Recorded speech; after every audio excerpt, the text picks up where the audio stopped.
Hello, internet friends! I have returned with another 100% Pokemon Completionist Checklist Challenge. Last time I walked you through all of the things that there are to do in the Gen 1 Pokemon games, and today, the highly requested Gen 2 Completionism Checklist is what we're going to be talking about and going over in this video. A lot of you want to do 100% completionist runs of Gen 2, and it can be so overwhelming to prepare for because there's so many features in Gen 2 compared to Gen 1, and you want to make sure that you're prepared before you begin the run and that you don't miss anything. So don't worry, I've got you. I scoured the game, left no stone unturned, and I have put together an extremely comprehensive list of objectives for you to complete in the Generation 2 Pokemon games Gold, Silver, and Crystal. Now, as always, my goal is not to gatekeep completionism. If anything on this list is outside of what you financially or time-wise want to commit to the games, then please,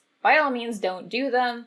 Only do what you want to do. The main goal here is, as always, to have a good time and to go back to older Pokemon games and discover content that you may not have known about that might be satisfying for you to complete. But of course, if you want to do all of it, then do it, and tell me about it. I have been loving hearing about your 100% runs of Generation 1 in my Discord. I've got a Discord server for Twitch subscribers and Patreon supporters. I've been watching you guys attempt Gen 1 runs, and I'm so impressed with all of your dedication. So unlike Gen 1, you will not need nearly as many games to complete Gen 2. There's no Japanese exclusive stadium games in Generation 2. We got everything that Japan got. But the main Gen 2 campaign is way bigger than Generation 1, and it introduces a ton of new features, all of which we're going to incorporate into our 100% checklist. We have held items, we've got Mr. Gift, we've got the Pokegear with the radio and phone numbers, we have daily and weekly events, we have the introduction of shiny Pokemon and breeding, and so naturally it follows that moving up to Gen 2, we're going to be incorporating all of them into our playthrough. Okay, it's actually too hot to wear this cardigan. I wanted to kind of dress like Chris for this, but it's too hot in here, so I'm sorry, I had to take it off. So unlike Generation 1, where I wrote contingencies for doing things that abuse major glitches or to avoid abusing major glitches, in Generation 2, I'm just going to assume that you're doing a glitchless or mostly glitchless run, save for some optional novelties that you can perform if you want to. I think for Gen 1, the glitches are just so easy and well known, and without them, good movesets in Pokemon are so difficult to obtain that the temptation to abuse glitches is really just too much for most people. But in Generation 2, the game is much more stable, and you really have to go out of your way to perform something like arbitrary code execution or save abuse to perform major glitches in Generation 2. On top of that, Generation 2 is way less unforgiving when it comes to obtaining multiples of good TMs, and there's also breeding, so you can pass down moves that way. So this guy is just going to assume that you're building your teams the old-fashioned way, with breeding and no major duplication glitches. The main way glitches are going to impact your playthrough is if in Generation 1 you did use glitches, you probably have lots of extra Earthquake TMs and things like that, which will make team building in Generation 2 a little bit easier. So how strict you want to be with that is again fully up to your discretion.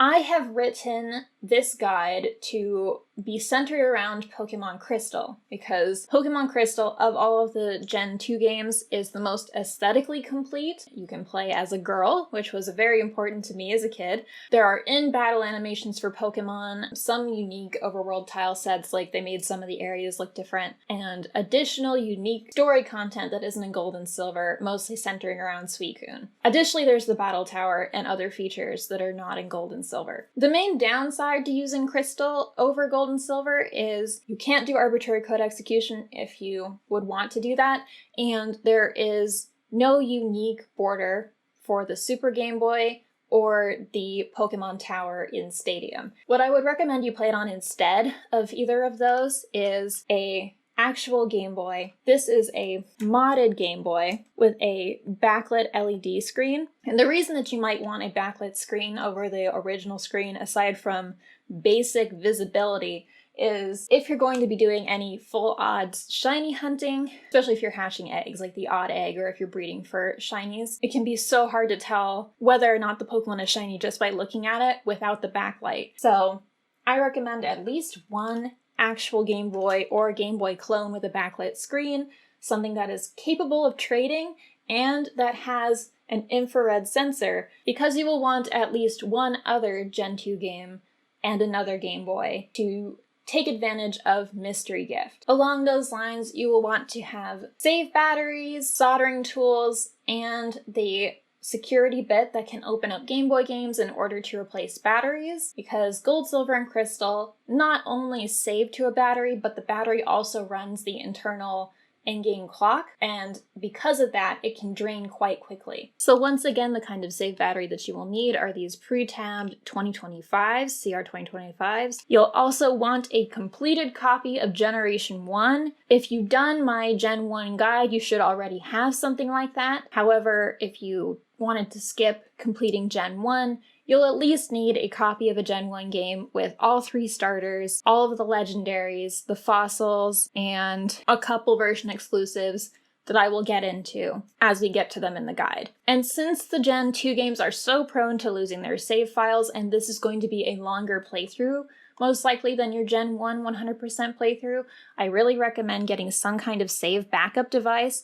This is a Monster Brain. This is what I used for mine. Got a slot for the game to go in, and it goes into your Game Boy like this. And this is not a save dumper. This is just a backup. These were really inexpensive and easy to find when I did my playthrough, and I started my playthrough in like 2016. Unfortunately, now they are not so much, but there are other devices that can back up your save data for this type of playthrough. Now, another reason that I recommend playing on an actual Game Boy or of some equivalent to a Game Boy instead of the Game Boy Tower is that in Gen 2, the Game Boy Tower has kind of a different method of loading the game than it does in Gen 1, possibly because it's like a bigger game. It pauses to load just a little bit any time that you go into a new area when you're playing it in the Game Boy Tower, or any time that you open a menu, which can be kind of tedious. I do recommend using it for taking advantage of the Doduo and Dodrio Game Boys as you unlock them, which I will also get to as we go through the guide. But for the purposes of just playing the game, it's actually not really a good solution for an entire playthrough. It's kind of more suited for quick breeds or leveling and things like that. And I don't have one here anymore to show you because I don't actually own a Pokemon Pikachu GS2. I borrowed one from Jana for all the videos that I've made talking about it, but you may want one for easy Miracle Berries for your Stadium 2 run, and also just to experience having a Pokemon Pikachu GS2. That is I'll show you my Pokemon Pikachu 1 in case you haven't seen my pedometers video. So it's just like this. It's just a little pedometer that's shaped like a Game Boy. You want the gold and silver version. This is the Gen 1 version. This is not going to help you at all. You may want one of those since it's the easiest way to guarantee that you can get a Miracle Berry, which is the Gen 2 equivalent of the Lumberry. So in terms of games, these 3 are really the most that you will need. And then you will also need Stadium 2 and a Nintendo 64 to play it on. You'll also definitely need at least one transfer pack. I showed you what a transfer pack was in the last video. And you probably will want a Game Boy link cable as well. In my Discord, as I was watching people do the Gen 1 playthrough, a lot of people were having trouble using their transfer packs to trade between games because they can be temperamental. And I'm not saying the link cable can't also be temperamental, but it might be less frustrating and take less time to just use a proper link cable. One last optional thing you can get for these playthroughs is the Game Boy printer and thermal paper. Just like Pokemon Yellow, Gold, Silver, and Crystal all have Game Boy printer exclusive features. Now getting into the actual checklist for the Gen 2 100% completionist run. I have been hosting these on my Patreon for free, so you don't actually need to pledge or even join the Patreon to be able to read this guide and reference it. I'm posting it with absolutely no paywall, so anyone can access it. I only put it up there because I kind of lacked a good place to host it otherwise.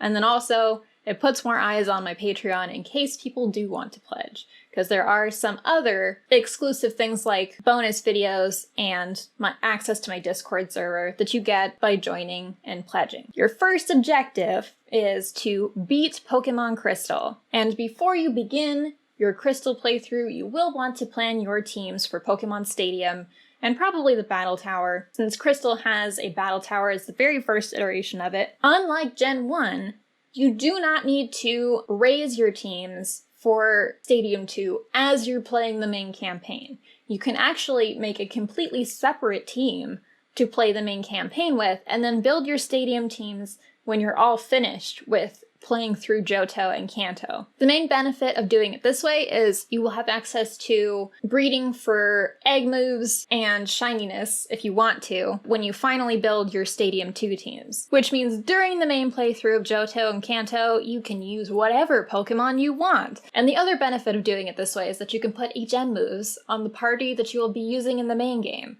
which is essential in Johto because there is a lot of stuff each day and days of the week that you will want to go back through Johto to experience. And having HM moves just in your party and not on a separate Pokemon you keep in your PC will make that so much easier to do, since you will always need to have access to Cut to get through Elix Forest. That's the main one that you'll always need. Surf also is helpful, and of course Fly. The main reason that you would want to plan ahead, even though you're not going to be using your Stadium 2 teams during the main playthrough of Crystal, is once again, you're going to want to make sure that you don't use any TMs prematurely on party Pokemon rather than on your Stadium 2 teams for Pokemon that will need them. And you don't want to consume held items that you'll need. For example, berry juice is really useful in Little Cup. One more thing to keep in mind is that unfortunately, Ampharos is one of the very few Pokemon that is unavailable in Crystal. So you will need to trade with Gold or Silver to get a Mareep if you want to use Ampharos on your team, which is what I did. When it comes to building your teams for Stadium 2, you have so many more resources to work with. There are way more purchasable TMs in multiple department stores in the game, and they're much better TMs than they were in Gen 1. In addition to this, there is also a move tutor each Wednesday and Saturday outside the game corner that uses coins, and you can exchange 4,000 coins for Ice Beam, Thunderbolt, and Flamethrower. They're much more generous with giving you chances to get multiple copies of good moves. Unfortunately, you still only get that one chance for Earthquake and Shadow Ball. Those are the two that you'll probably want more than one of. There's also some Gen 1 only TMs. For example, Rock Slide is not a TM in Gen 2, but it is in Gen 1. So you can trade back to Gen 1 some Pokemon if they're, Gen 1 Pokemon to Gen 1 and teach them Rock Slide there via TM and then trade them back. There's also a move deleter in Blackthorn City, so you can get rid of HM moves in Gen 2, which you could not do in Gen 1. Within Stadium 2, there is a move relearner in Gen 2, which I did not know until I did my 100% playthrough. If you beat the Elite Four in Champion, it can be done in Round 1 or Round 2, I believe, in Gym Leader Castle, with a team made of solely Pokemon from your game cartridge, you have the option after finishing Gym Leader Castle to teach a move that it could learn via level up with the move relearner. This was primarily helpful to me when I did my playthrough for Smeargle, since I raised a Smeargle with a specific moveset for the Battle Tower in Crystal. But I believe that's the only way to get multiple sketches on Smeargle, is to use the move relearner once you've sketched once to get another copy of Sketch. So here is an explanation of how Pokemon pass moves down through breeding. The moves obtained by a Pokemon when hatching are as follows. By default, the baby Pokemon will start with any moves that it learns at level 1, but in Generation 2, they will know all moves that are level 5 and below, which is important to know. In Gen 2, Pokemon hatch at level 5, not at level 1. If both parents know a move that the baby can learn via leveling up, the Pokemon will inherit that move when it's born. And this is important for Little Cup specifically. If you want a later level up move on your baby Pokemon, you will need to raise both parents to the level that it learns that move. So this is my paste bin that I created. The Pokemon that I raised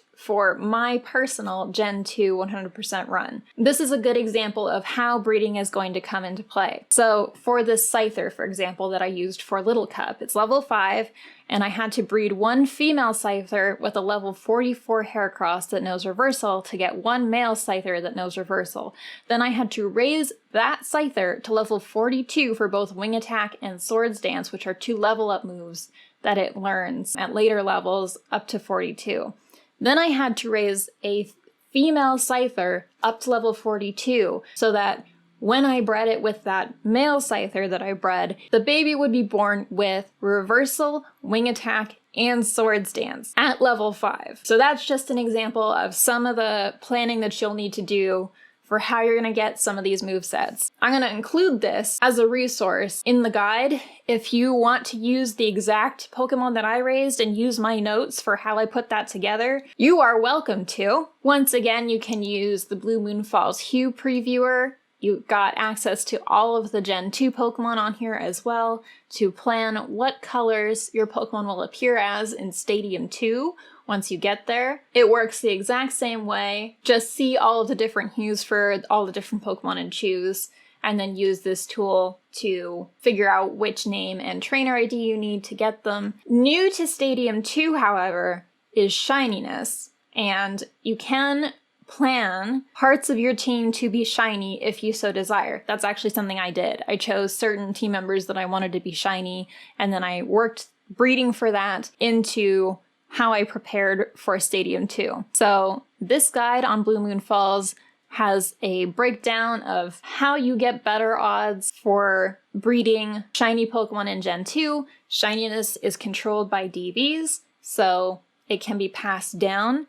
Essentially, all you want to do to increase your odds, if you don't want to read all of this or understand this, is have a shiny Pokemon breed with a non-shiny Pokemon, and it will pass down the shiny gene to the offspring. It can be hard to know if they for sure got the gene without the offspring being also shiny, so when I was doing this, I just bred for a shiny of each Pokemon that I needed to pass down shininess for chain breeding. So for example, I wanted a shiny Elekid for Little Cup. My notes say to breed one female Electabuzz with a male Mr. Mime that knows Barrier. This is chain breeding for an egg move. Then the offspring would be a male Elekid that knows Barrier. It inherits the species from the mom and the egg move from the dad. I raised that to level 47 to learn Thunderbolt, and because baby Pokemon cannot breed, I had to evolve it. After that, I had to raise a second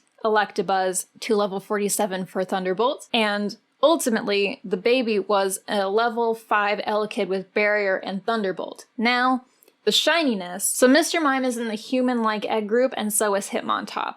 So what I did was I soft reset in Mount Mortar for a shiny Tyrogue that was male. And you get one as a gift Pokemon, so this was just a soft reset full odds shiny hunt. Then I bred that with that female Mr. Mime that I caught on Route 21 for the level 5 Mr. Mime with Barrier, but I bred for a shiny level 5 Mr. Mime with Barrier. So an important thing to note as you're planning this is that the shiny offspring from a shiny hunt is always going to be the opposite gender of whichever parent is shiny. So the male Hitmontop with a female Mr. Mime would produce a shiny female Mr. Mime. So I had to breed a second male Mr. Mime that was shiny, and breed that with a female Electabuzz to get one male Elekid that was shiny and had Barrier. Then I had to raise that to level 47 to teach it Thunderbolt, and breed it with a non-shiny female Electabuzz to get the shiny Elekid with Barrier and Thunderbolt. I hope that I didn't mess any of that up, because that was a lot of things to think about, but that's basically the kind of planning that you're going to need to do. And as I mentioned earlier, another additional layer to planning your teams for Stadium 2 versus Stadium 1 is that you're also going to need to plan how you're going to get your held items for it. And of course, if they are consumable, not to consume them before you need them for Stadium 2. So when I prepared for Stadium 2, I actually did Tri-Stat experience training in Gen 2. You probably don't need to do this. You can probably beat Stadium 2 without doing it if you can beat Stadium 1 without doing it. I wanted to do it just to say that I've done it and to learn the process, so This is another thing that is probably overkill, but you can, if you want to, do stat experience training. I've linked this guide by Nix Hex et al. This is an explanation of how DVs compared to IVs, because they are kind of different. They both serve the same function, but DVs, of course, range from 0 to 15, whereas IVs range from 0 to 31. And DVs do control different things than IVs do in Gen 3 and onwards. So this is a guide that explains how DVs are passed down in Gen 2. It is possible to get max DVs, but if you want to get shiny Pokemon, you actually don't want max DVs. I didn't control for max DVs at all, or even good DVs, so you don't need to do this to beat Stadium 2 or the Battle Tower or any of it, but this is for the people who enjoy doing that and making perfect Pokemon. It's just a quirk of the fact that gender is also determined by DVs in Generation 2, but it's determined by a Pokemon's attack DV rather than its PID as it would be in later generations. And this changes for different gender ratios, which is controlled by the species. But a female Eevee, for example, is in the 7-to-1 male to female group. It can't have an attack IV above 1. A female Pidgey in the 1-to-1 gender ratio can't have an attack DV above 6. So if you want all perfect Pokemon, they apparently can't also be female. And in addition to that guide, I found this useful to understand. This is a thread by Nix Hex, who is the person who actually wrote this guide.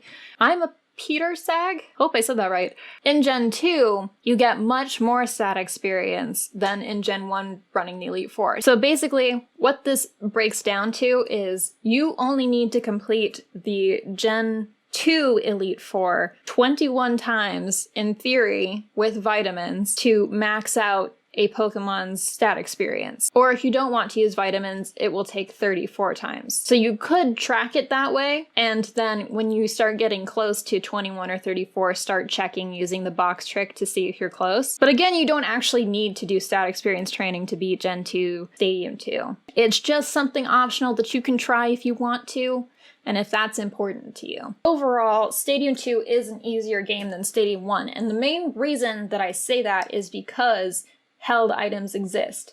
In Stadium 1, there is no way to recover from status on almost any Pokemon, and very few Pokemon have recovery moves at all.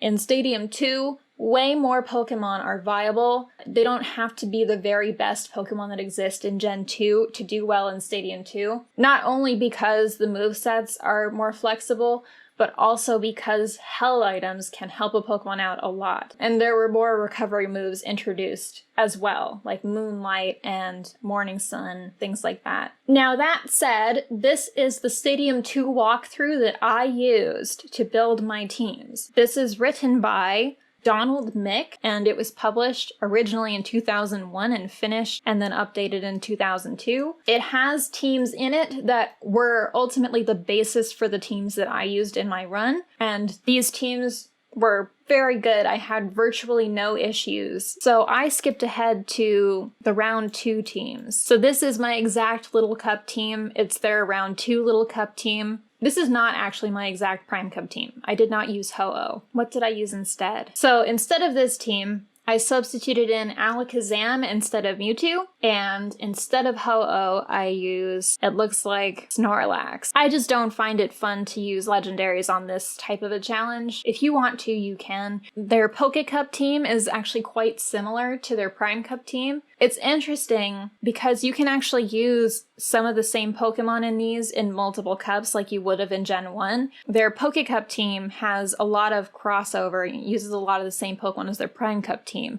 and their Little Cup team uses a lot of the same Pokemon as their Poke Cup team. So you can use like one group of Pokemon and level them up for all of the cups if you want. And that's partially what I did. So most of my Pokemon on here have notes for when I use them in multiple cups, like Machamp was in Poke and Prime Cup, Houndoom was in Poke Cup and in the rival battle, Kingdra was in Poke Cup and Prime Cup. Maybe I used Houndoom on my Prime Cup team instead of Snorlax. That sounds right.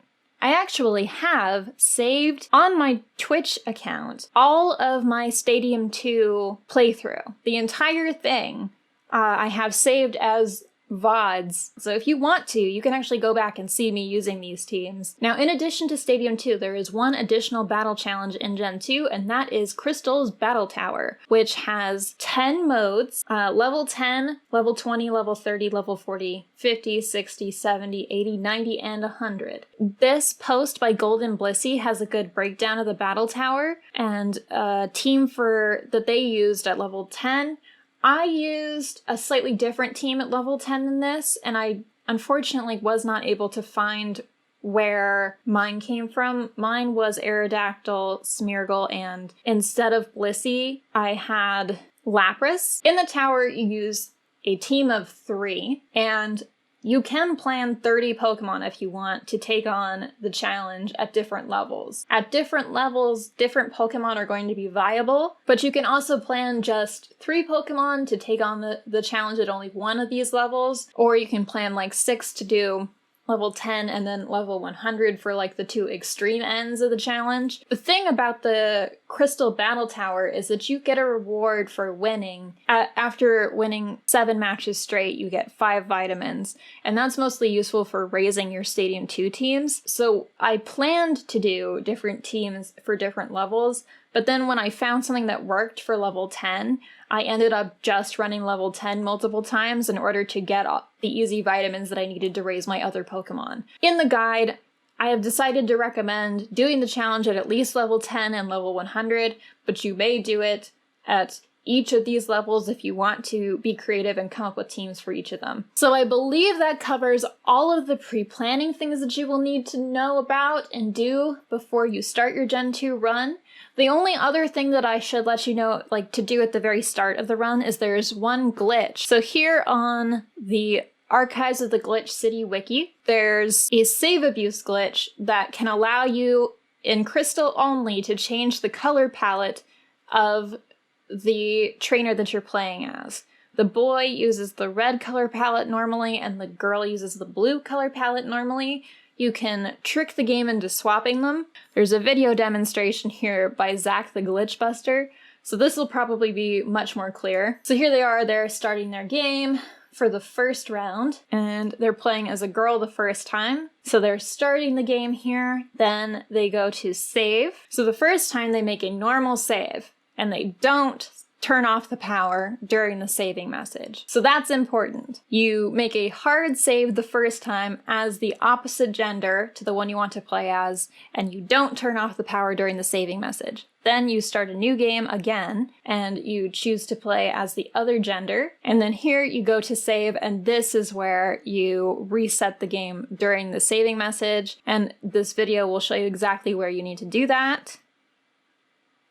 Right there. So now when they load up the game, they're going to be a boy with the blue color palette. The change is permanent up to Slowpoke Well, and then you will divert to the original color palette that you were supposed to have according to the sprite of the gender that you chose. But you can be a red girl up until that point if you want. That's the only novelty that you need to decide if you're going to do before you begin actually playing through your game. Now, objective 1 is, once again, to watch Night on the Galactic Railroad. When you go up to the TV at the beginning of the game, it says, "There's a movie on the TV, stars dot the sky, it's 2 boys ride on a train, I better get going too." That is a reference to the film Night on the Galactic Railroad. It's not a movie I've ever seen. It's an anime movie from 1985, and it looks real neat. So, mandatory viewing, have a watch party of this film. So as you're playing through the game, you're going to want to catch all the Pokemon in each area to work on the Pokedex as you go.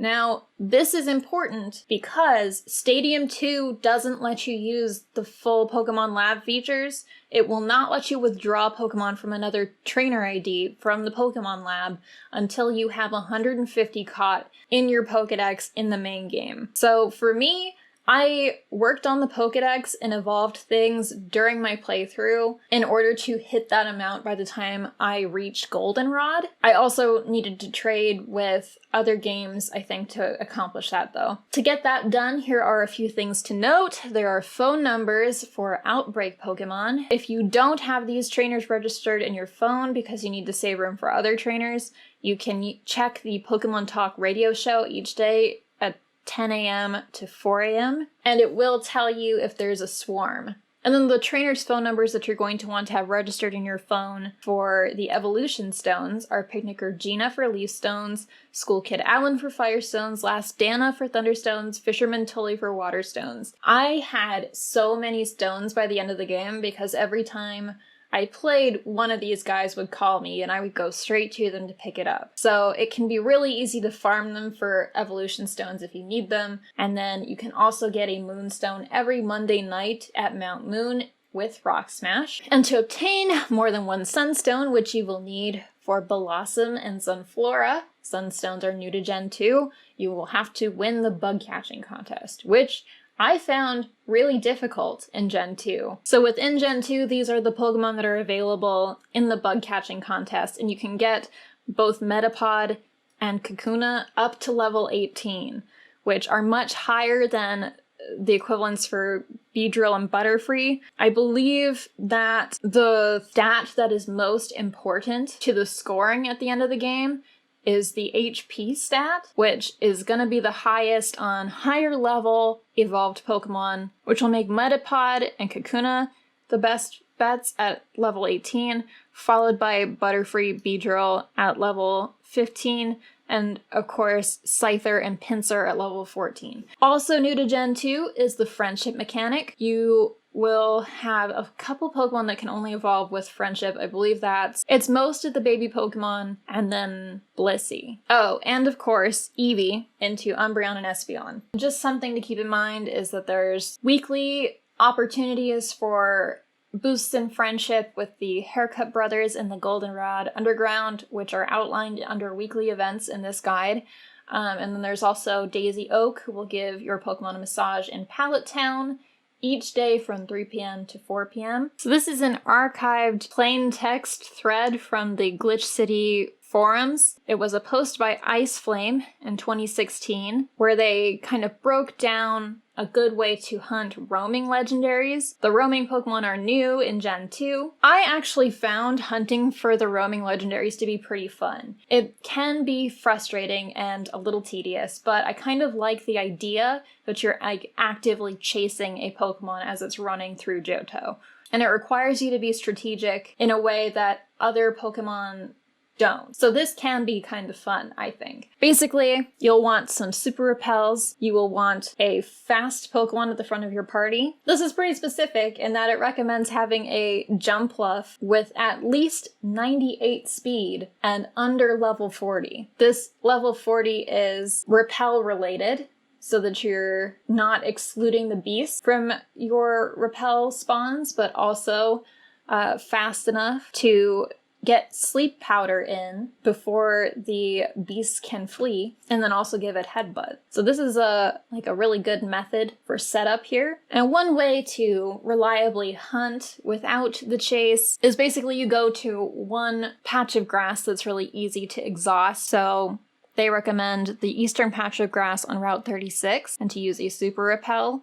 And if you use a super repel and you run it out and nothing has spawned, then it's not there. And then from Route 36, you go into the Ruins of Elf Courtyard and then back out onto the route. It should reset where the roamers are, and then rinse repeat until you get one to spawn, and then you will have it in your Pokedex, and then you can use the Pokedex scene location to track them. So this is linked in the guide as well. And it even includes instructions for trying to get good DVs on these guys, which if you want to do, you're welcome to try. And of course, also new to Gen 2 are the baby Pokemon that you will need to breed to obtain. Okay, so moving on. The next objective is to find all the items on each map. There are guides and also the item finder that can help you do this. In Johto, you will want to go back through previous areas each time you get a new HM move unlocked and check them to see if you can reach any new items on the map that you couldn't before. I've also put some reminders here. For the Goldenrod department store, you will need to enter the basement multiple times for the crates to move in order for you to access all of the items. And the Ruins of Elf have different puzzles that you will need to solve to get access to chambers of extra items there. You will need to read the back wall of each chamber and follow the instructions to open it. in order to access all of the items in the Ruins of Elf. And adding on to this, now that the Gen 2 bag is much larger than Gen 1, you can actually collect different categories of items in Gen 2. So I like to get all of the unique held items, which will include the battle items that you need for Stadium and the lucky egg for training.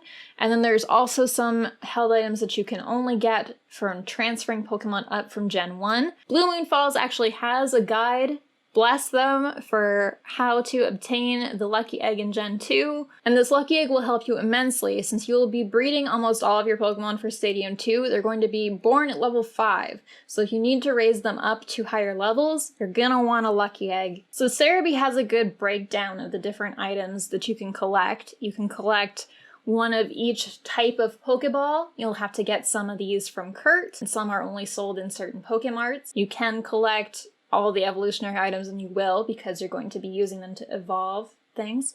You're going to collect the key items, that's unavoidable, and then your hold items. So here is a good list of the different non-consumable hold items that you can get. The Amulet Coin, Berserk Gene, Black Belt, all of these. You're gonna want one of each of these to complete the set. And you're probably gonna end up storing a lot of this in your PC as well. The next category of items you are going to want to collect are the decorations. Now here's a list of all of the decorations that are in Gen 2. The main way that you obtain the decorations, well, there's two ways. The first way is that some of these your mother will purchase for you. You can set it up at the beginning of the game so that she saves money for you, and you're going to want to do that so that she will purchase these decorations for you on occasion. Once you hit different milestones, she will send you some of these. So the Charmander doll, the Clefairy doll, the Pikachu doll, and the big Snorlax are all gifts you have to get from your mom. You also will want the Gold and Silver trophy, which are held items that'll be transferred up from prized Pokemon that you got from Stadium 1.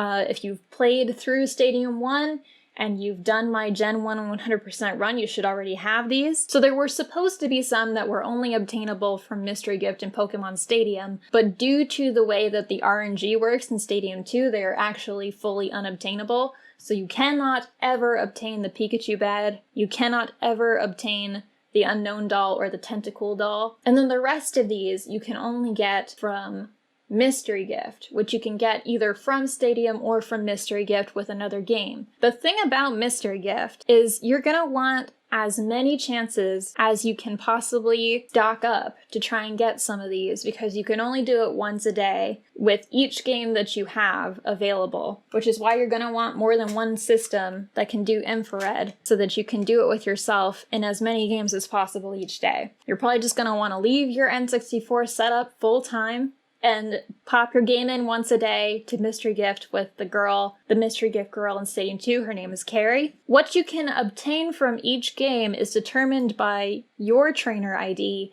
when it comes to Stadium 2, and the other person's trainer ID when it comes to doing Mystery Gift between two games. Now, thankfully, Blue Moon Falls has this incredibly helpful calculator where you can put in your trainer ID. It will show you what items that you can receive from Stadium 2 and which items that you can give to other games. So my trainer ID in Crystal is 65434, and I'm checking what is receivable for this trainer ID on Stadium 2. So this is all of the items that this game can receive from Stadium 2 from Mystery Gift, which notably includes the scope lens. This is how I got my scope lens for this game. So you may want to check this when you start your new game for your Gen 2 run. Here are all of the decorations that I can receive Stadium 2. Notably, I can get the Surfing Pikachu doll, which is extremely rare. So the trainer ID from the silver version that I have right here, which is the game that I was primarily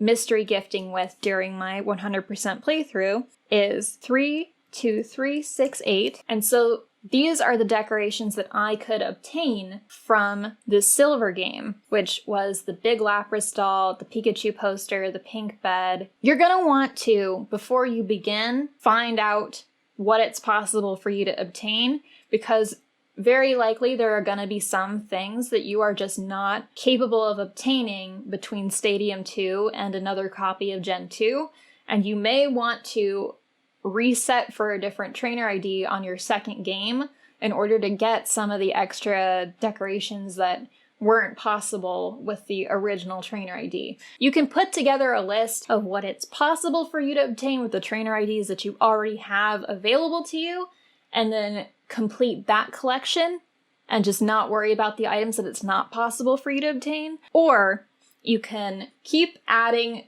new trainer IDs to get another group of items and get the ones you're missing until you have them all. That would be an extremely dedicated way to hunt. This is also a very prolonged, time-consuming process. Doing Mystery Gift once a day doesn't take very long. The thing that it takes is persistence, because you have one opportunity per day per game for one of these, and some of them are rare. So they have different percentages of their possibility of appearing.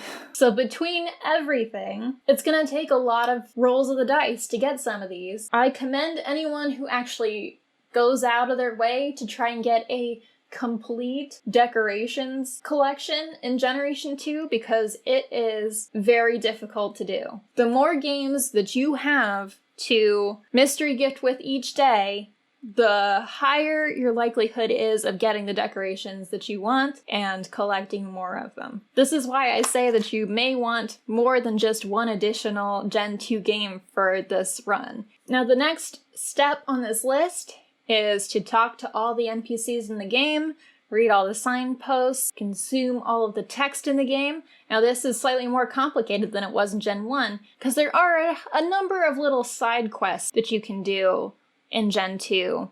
For example, there's a lady in the Goldenrod Pokemon Center that wants Eon Mail, which is an item that you can only get from mystery gifting in exchange for a revive. She'll take an Eon Mail from you once a day, so if you happen to get Eon Mail while you're mystery gifting, trying to collect decorations and other things, you can exchange those for useful revives at that Pokemon Center. There's also optional Suicune encounters. Suicune shows up in the overworld multiple times in Crystal, so you want to make sure that you see it. All the times that it can show up, it'll show up in Stanwood City, Route 42, and Route 36, I believe in that order. You'll want to restore the Meltank at the Moo Moo Farm to full health by giving it 7 regular berries. At the Lake of Rage north of Mahogany, there's a fishing guru who will record the record of the largest Magikarp that you've ever caught and shown to them.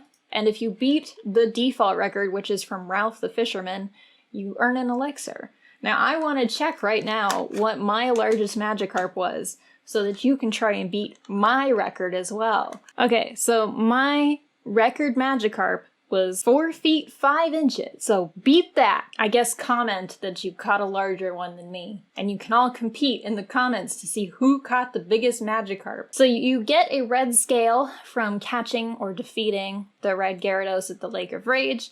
You can take that scale to Mr. Pokemon and obtain the experience share that way. And there are many areas in the game where the NPC dialogue will actually change after you accomplish different milestones in the storyline.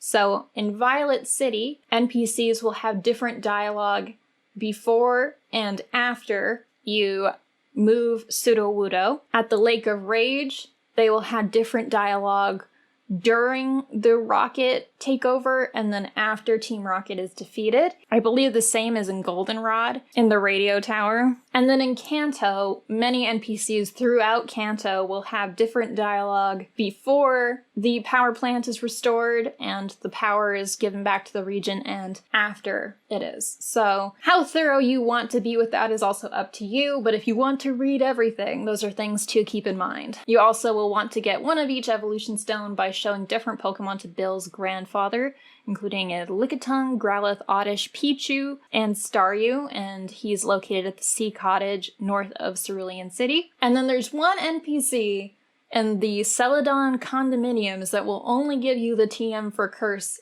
if you talk to them at night. So that's also dialogue that is easy to miss. Along those lines, you will want to battle all the trainers in the game, including the hidden Ace Trainer sisters that are on Route 34. There's 3 of them, and you can only reach them by surfing to a hidden area, so make sure you don't miss those. There's also trainers that can only be fought at night, like the policemen that are kind of all across Johto and I believe also Kanto, so make sure you don't skip those. And then you can also cycle through all of the phone contacts in the game so that you rebattle each of the possible rebattleable trainers at least once. That's optional. So this list on Bulbapedia, and you can sort by gold and silver so that you can ignore all of the Heart Gold, Soul Silver exclusive stuff. This is a list of all of the Pokegear trainers that you can register the phone number of in the entire game, and what their unique features are, like whether they will let you know if there's something happening in Johto, or if they will give you an item, or if they will do a rematch battle. So within Crystal specifically, you don't have to wait around for trainers to call you. You can call trainers, like specific trainers at specific days of the week at specific times, and then schedule a rematch battle with them. So you have slightly more control over that. The alternative is every 20 minutes in the game, as long as the game is running, you will get a phone call, and randomly trainers may call to rematch you. The downside to the phone contacts being so useful and being such a big part of the game is that you cannot register all of them at the same time. So you may need to change out whose phone number you have saved in your Pokegear at different times in the game, depending on what you're trying to accomplish at that moment. You may need to have all of the item giveaway trainers registered at a certain time and then switch to all of the rematch trainers for other reasons. There's also a couple of trainers that you can only register with specific conditions. So for example, you need to have a Pikachu in your party to register the phone number of Pokefan Derek on Route 39. These guys are really good sources of additional experience if you find that you're having trouble keeping your party up with the levels in the game. At any point, rematching these trainers will really help you stay ahead of the level curve and also raise Pokemon to evolve them for the Pokedex. There's kind of an endless amount of experience in Johto, as long as you go out of your way to get it. These are great resources, and along those lines, you can make it a goal for yourself to rebattle at each of these guys at least once if they are possible to rematch. So much like Gen 1, there are in-game traits in Gen 2. These are the ones relevant to Crystal. There's Bellsprout for Onix, Abra for Machop, Krabby for Voltorb, so on and so on. You're going to want to do these in order to get the unique trainer IDs, which in Gen 2 are set IDs, I guess, for the Lucky Number Show. Okay, so it's a weekly lotto, which changes every Friday. So once a week you can do this. It's the Lucky Number Show with Reed on your Pokegear radio. You can tune in and check for the lucky ID number for the week, and then go to the radio tower and talk to the person on the first floor who will check all of the Pokemon in your party and boxes to see if you got a matching trainer ID. I don't know if this is true in Gen 2. In Gen 3, it checks the numbers in a specific order, so they have to match in order. Basically, the more trainer IDs that you have, the better chances that you have for getting additional experience shares, some PP ups, which are always useful, and a Master Ball, which is the ideal prize in case you want a shiny hunt like Soft Reset for Lugia or something, and you want an extra Master Ball. Well, this'll help you do that. So that's why you want to participate in all these in-game trades. You want to get all of these trainer IDs. And along those lines, once you reach Akritique City, you can trade with Gen 1, and then the easiest way to do this is to use Stadium 2's lab features to move Pokemon en masse, like box by box, from your Gen 1 games to your Gen 2 games, so you don't have to trade each one individually over. And that will get you many more trainer IDs if you've done all the in-game trades in all of your Gen 1 games to do the Lucky Number Show with to get yourself better odds for winning that Master Ball. Next up is to receive all of the gift Pokemon. There are kind of side quests that you can do with most of the in-game gift Pokemon in the game. So in Cianwood City, there is a trainer who will give you a Shuckle named Chucky. Now this is kind of cool, and I didn't know this until I did my own 100% playthrough, But basically, if you talk to that trainer again, he will ask for his Shuckle back. And when you say no, he accuses you of being a thief. Or you can say yes and give it back to him. But what you also can do is raise Shuckle's friendship to 150 points by giving it a Soothe Bell, and then what I did was I just surfed up and down along Sandwood Coast and knocked out Tentacool until its friendship was high enough, and then you go back to Kirk and show it Shucky. Kirk will say you should keep it. So you can actually keep Shucky without being called a thief, which is something you should try and do. I also, personally, I shiny hunted Shucky. So he gave me a shiny Shucky and I raised his friendship and he let me keep it. So that was fun. And then next up is Kenya the Spearow, which is given to you on Route 35. You don't get to keep Kenya if you complete the quest. Since you're supposed to talk to everyone, you're probably going to end up completing this quest. So you can give Kenya the Spearow to the man on Route 31 in exchange for the Nightmare TM. There's the Dragon's Den Extreme Speed Dratini. Now, I messed this up in my Crystal playthrough. I've included in this guide a link to this Bulbapedia page, which has the correct quiz answers in order to receive the Extreme Speed Dratini from the Quizmaster in the Dragon's Den. Only 5 questions. It's a fairly easy quiz. You could maybe guess the correct answers, but I answered wrong.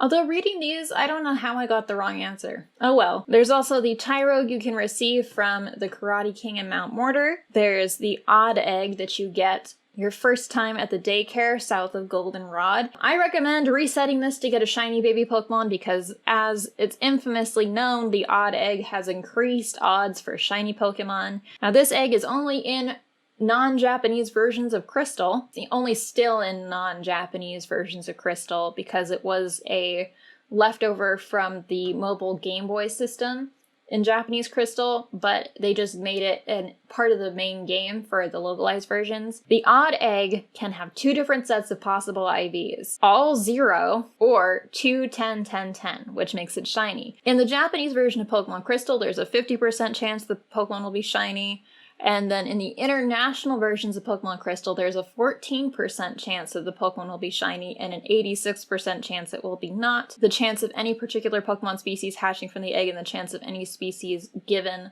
are not uniform. So there are different odds to receive different Pokemon. Regular Pichu is 8%, Shiny Pichu is 1%, regular Cleffa is 16%, Shiny Cleffa is 3%, Tyrogue is 1%, etc. But yeah, this is a fun way to get an easy shiny. It's only in Crystal. Also, every single one of these knows Dizzy Punch. And then of course, you're going to want to receive the Eevee from Bill and Goldenrod. Now, this is something that I did for my playthrough. I participated in all daily, weekly events, and you can do each one at least once if you want, but the way that I did it was I let the daily and weekly events sort of direct my gameplay for each play session. So every time I got a call from someone for a rematch battle, I stopped what I was doing and I went back to where they were in the game and I rebattled them. Every time there was a daily event, I would go back and participate in that. Like, I would do all the bug catching contests. I would stop what I was doing once a week and go back to Goldenrod for the Lucky Numbers show. I would get Buena's password each day and then go back to Goldenrod and give it to her. And it's a lot of going around Johto and revisiting areas that you've already been to, but it really makes it feel kind of like an Animal Crossing game in a way, where it's almost an emergent style of gameplay, and it's very unique for Pokemon. I had a lot of fun doing it that way. You don't have to do it the way I did it, but if you want to, I think you might have fun, because I did. So here is a compiled list of all of the daily and weekly events in this guide. So there is the daily radio events. There's Buena's password from 6 p.m. to 12 a.m. every day. You get a password from her, and then you go to Goldenrod and tell her the password, and she gives you points to put on your point card, and at a certain number of points you get different prizes. Here's a table of different prizes that you get. In Generation 2, it's this left side table that's relevant. The prizes, I guess, are a little bit better in Gen 2. If you earn 30 points, then you can get Buena's phone number in the Pokegear. Now, having Buena's phone number in the Pokegear doesn't do anything for you gameplay-wise. It's just fun. She calls you and talks to you like all the other characters. She doesn't give you anything. She doesn't battle you. I think it's hard enough to do that you get bragging rights for doing it, basically. Kurt in Azalea Town will make you new Pokeballs each day, so you're gonna want to stockpile some of those by dropping off your apricorns each day to get new Pokeballs from him. Likewise, you're going to want to go around and harvest all the apricorns and berries that you can get from all the trees around Kanto and Johto. I wouldn't say that I necessarily went out of my way to get every single berry every single day, but what I did do is every time I was back in an area for a rematch or for an event, I would harvest everything on my way there.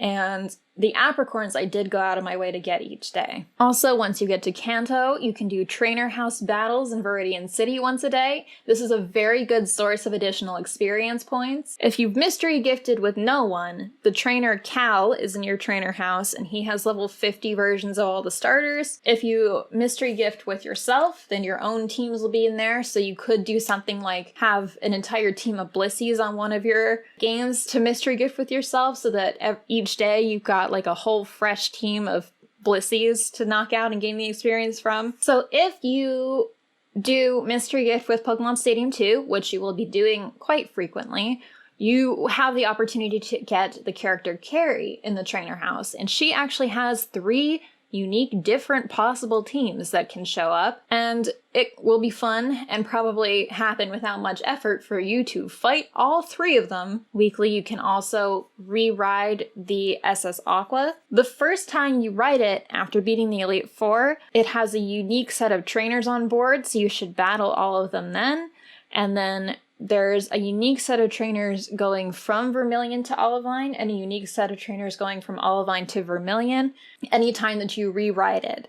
And it's all repeatable for additional experience points. So in your quest to fight all the trainers in the game, you're going to want to ride the SS Aqua at least 3 times, but you're probably going to want to ride it more than that for multiple weekly chances for additional experience points as you're leveling things for the Pokedex and as you're leveling things for Stadium 2. Along those lines, there's also a weekly rival rematch at the Indigo Plateau on Monday and Wednesday. 2 more weekly chances for good experience points. He's quite high level and has good Pokemon. On Fridays, Lapras appears at the end of Union Cave, which you're gonna want to do at least once. I tried to shiny hunt this Lapras and ultimately failed because I gave up and ended up breeding myself a shiny Lapras. And then around all of Johto, there are Day of the Week siblings who will each give you 1 unique item the first time you find them. So there's Monica of Monday on Route 40, Tuscany of Tuesday on Route 29, Wesley of Wednesday at the Lake of Rage, Arthur of Thursday on Route 36, Frida of Friday on Route 32, Santos of Saturday in Blackthorn City, and Sunny of Sunday on Route 37. This is just a little bit of flavor. You're going to want to go and do this at least once in order to read all of the text in the game. But on Tuesdays and Thursdays, if you go to the Dragon's Den, your rival is there and you can talk to them, but not battle them. So go hang out with your rival at least once. This is something that I put under here because it kind of didn't fit in any of the other categories, but occasionally Camper Todd will call to tell you about the Goldenrod Department Store's bargain sale. And this is a great time to stock up on vitamins for your Stadium 2 Pokemon because they will be half price. This is like a bulleted list of all the things that there is to do, but this Bulbapedia page is great because it actually has each event in Generation 2 listed by the day of the week that it occurs on. So you can think, okay, it's Monday. What can I do today? And there's a list of everything that's happening in Johto on Monday, on Tuesday, on Wednesday, Thursday, Friday, Saturday, and Sunday. So if you're playing every single day as you live your real life, and you're stopping in to play Johto little by little, you'll get kind of a different experience of the game than if you just sat down and tried to play it in a couple sittings from start to finish and ignored all of these. Marking these on your calendar and setting like reminders on your phone to do them, it's really fun. That's all linked in the guide. Now there's a number of optional caves throughout Gold, Silver, and Crystal. So you're going to want to make sure that once you have all of the HM moves at your disposal, go through and really thoroughly explore all of the caves. So there's the Ruins of Alph, there's the Dark Cave, which has multiple entrances throughout Johto. There's Slowpoke Well, which has an event in it towards the beginning of the game, but once you have access to Rock Smash and Surf, there's a little bit more to it. Mount Mortar is fully skippable, but you do want to explore it and battle all the trainers that are in there and collect all the items. There's the Whirl Islands, which is where you will ultimately catch Lugia, but there's also quite a bit more to do there. There's Mount Moon and Rock Tunnel, which are smaller, and I think Rock Tunnel is basically mandatory for the first time you go to Kanto, but you can basically skip Mount Moon. So you do want to make sure you explore both of them. And then, of course, once you have gotten all of the Kanto and Johto gym badges, you want to go to Mount Silver and explore that as well. It's not a very big cave, but you should go there and fight Red. Now, in addition to the regular Pokedex, there is also a unknown dex. So as you explore the Ruins of Alph and solve the puzzles and enter through the different entrances, there are different forms of unknown that become available to you, and you're gonna want to catch one of each in order to fill out your unknown dex. You receive it from the scientist in the Ruins of Alph once you've caught at least 3 different forms of unknown. And your reward for filling it out is that you can print stamps using the Game Boy printer. So it's kind of a lame reward if you don't have one, but that's your reward for filling it out. And it's 100%, baby, so do it. So shiny hunting. This is fully up to you. What I did is I chose specific Pokemon on each of my stadium teams and in my main team that I wanted to be shiny, and I hunted those Pokemon as well as a few Pokemon. Like, the list that I made was essentially like all of the gift Pokemon and a Pokemon in each egg group so that I could easily breed more shiny Pokemon should I want to. Shiny hunting can be very time consuming, especially full odds hunting. Some of these soft resets took half a year or more. This will really prolong the process of doing this, and whether or not you want to at all is fully up to you. Some people will get a shiny living dex. Like, some people are like, I'm down to shiny hunt everything and I want a shiny of every Pokemon, and that's great. And some people will only catch whatever shinies randomly appear to them while they're doing everything else, and that's also fine. I do recommend getting one shiny of each of these specific Pokemon. So within Stadium 2, there's minigames just like Stadium 1. However, in the Stadium 2 minigames, if you've got a cartridge in your transfer pack, it will pull Pokemon from your game to use in those minigames. By doing this, you can use some Pokemon that are ordinarily not available in those minigames. Like, there's extra Pokemon that'll show up as secrets in these minigames if you've got them. I shiny hunted all of these so that I would have shiny secret Pokemon in these minigames. I think that's extra special, so you can go ahead and do that if you want. If not, just make sure you've got one of these so that when you go to play these minigames, and you will, you can see the secret Pokemon. So with Gutsy Golbat, there's Golbat, Topsy-Turvy, Hitmontop, nothing secret there. But in the Clear Cut Challenge, if you've got a Scizor in your Game Boy game, you can use the Scizor in this minigame, which you normally can't. Similarly with Furret's Frolic, a secret option to use Girafarig if you've got one in your game. Pichu's Power Plant, normally you can only use Pichu, but if you trade in your Pikachu from yellow version only, then you can use Pikachu in this game. I didn't reset this Pikachu to be shiny. I did not shiny hunt the Pikachu within Gen 1. I left that as a regular non-shiny Pikachu, but I did transfer it up to use Pikachu in this minigame. Donphan, Cleffa, and Igglybuff. So for these that don't have secret models, they'll still use your Pokemon. So things like the hue shift that is applied to your Pokemon when you give it a nickname, and whether or not it's shiny, will show up in the minigames, which makes this like super special and fun. So Tumbling Togepi has Omanyte as a secret playable character. I think that's it. So your mom can save your money in Gen 2. You're gonna wanna max out the money that she saves for you, as well as the money in your bag. This is gonna happen if you do stat experience training. I didn't have to go out of my way to accomplish this. It just happened by doing the Elite Four that many times. I think I also had an amulet coin. So here we have finally gotten into the optional objectives. Optional, you can obtain Pokerus. Now, getting Pokerus is not even really something you can have control over. So the main reason this is optional is because it's probably not going to happen. I didn't get it in my game, and I played for 3 years. You could get really lucky and get Pokerus, or you could not. And that's okay. You don't need it, but if you do get it, then you really will have 100%ed getting everything. Another optional thing you can do is dump your save data, move it to Virtual Console, transfer copies of your Pokemon up to Gen 7. I made a video showing how I did that, and you're probably going to want to do that for at least Celebi, but we're gonna get to that in a minute. Make sure to check the radio when you're in the Ruins of Valve, at the Lake of Rage before beating Team Rocket, and during the Rocket radio takeover. You're gonna want to hear the mysterious transmission, and the radio transmission, and the Team Rocket announcement. So those are all event radio things that are easy to miss. Another novelty you can do. So in Crystal, when you defeat Claire, she throws a tantrum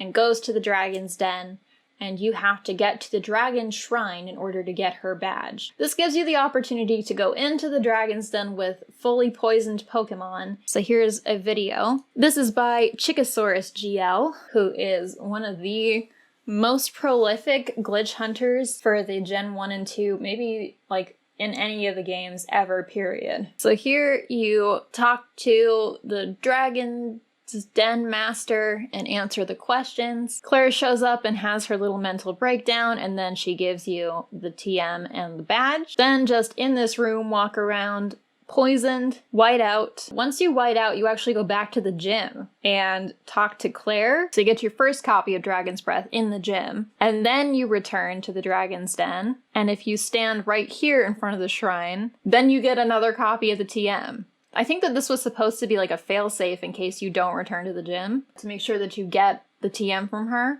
There's a lot of Game Boy Printer specific stuff in this game. Once you get to Cianwood City, there is a photo studio where you can print out specific stuff like your Pokedex or your boxes or the stats of one of your Pokemon or mail. For you to really have done everything, this is something you should try and do. But if you don't have a printer, you're not missing much. You know, it's kind of funny. You actually have the opportunity to be kind of a bad person in the Gen 2 games. You can steal Shucky the Shuckle and not give it back. And you can promise to deliver Kenya the Spearow to another person and then just keep it forever. And you can actually buy a Slowpoke tail in Mahogany Town. You see Team Rocket getting those Slowpoke tails through less than ideal means in the game. So as a novelty, buy a Slowpoke tail in Mahogany Town. Since you're going to be a good person by trying out raising Shucky's friendship and delivering Kenya the Spearow to the rightful trainer, we're gonna have you be a little bad still and buy a Slowpoke tail from Mahogany Town before you defeat Team Rocket, and a Rage Candy Bar afterwards. So from Reddit user Pikmin34, this is the underleveled Pokemon list that I used to reference to see which Pokemon I could get for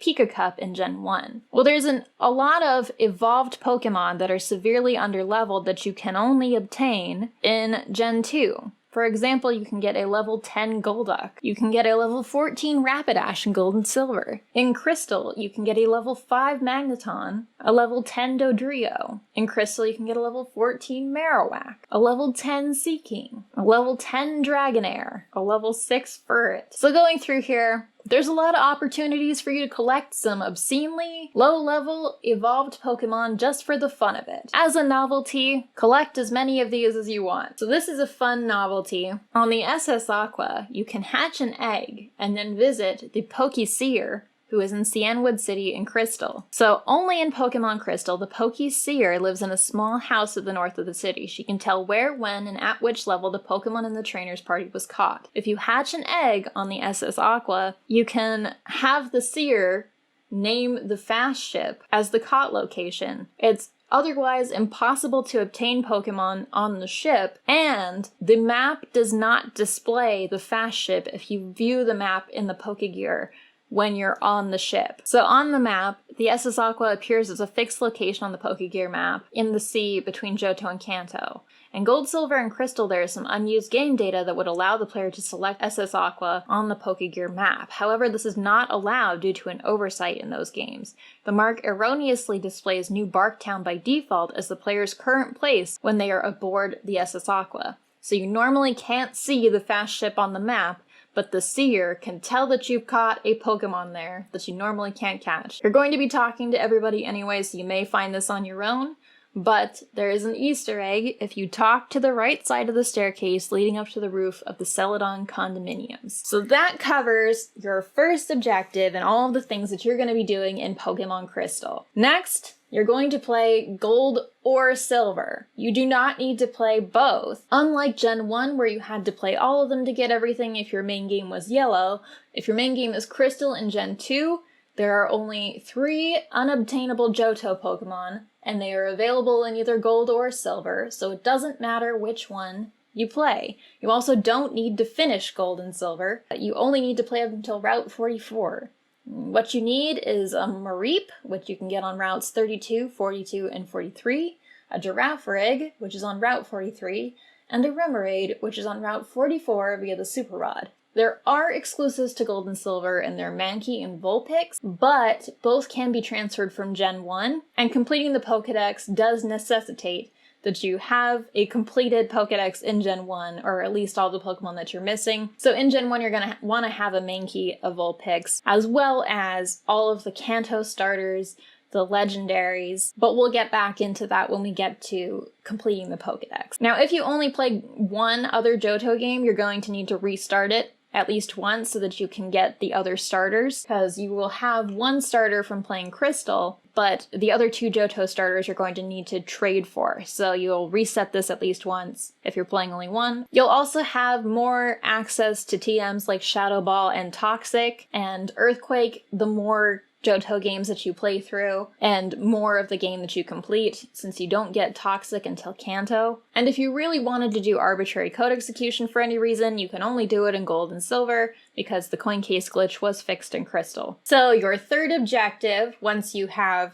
beaten Crystal and you've gotten the Pokemon you needed and items you needed from Gold or Silver, is to beat Pokemon Stadium 2. The same things from the original Stadium game would apply here, so if you raise Pokemon in-game to do round 1 with, and then you want to use the same Pokemon for round 2, you register them to the cartridge so that they don't have to stay at the levels that they needed to be qualified for those cups, and you can continue raising them. And although, as I mentioned, the Doduo and Dodrio Game Boys are not as useful for playing through the games quickly, they are still useful for reading and raising. So the Doduo Game Boy in Stadium 2 is unlocked by clearing the 4 main cups, Little Challenge, Poke, and Prime in round 1, or Gym Leader Castle in round 1, and the Dodrio Game Boy is unlocked by meeting the same requirements in round 2. So I recommend doing Gym Leader Castle for both round 1 and round 2 first, because it will be the faster of the 2 options to unlock Dodrio, and then you'll have to make fewer teams without having the Dodrio Game Boy available to you. Another really annoying restriction of the Dodrio Game Boy in Gen 2 versus Gen 1 is that you can't use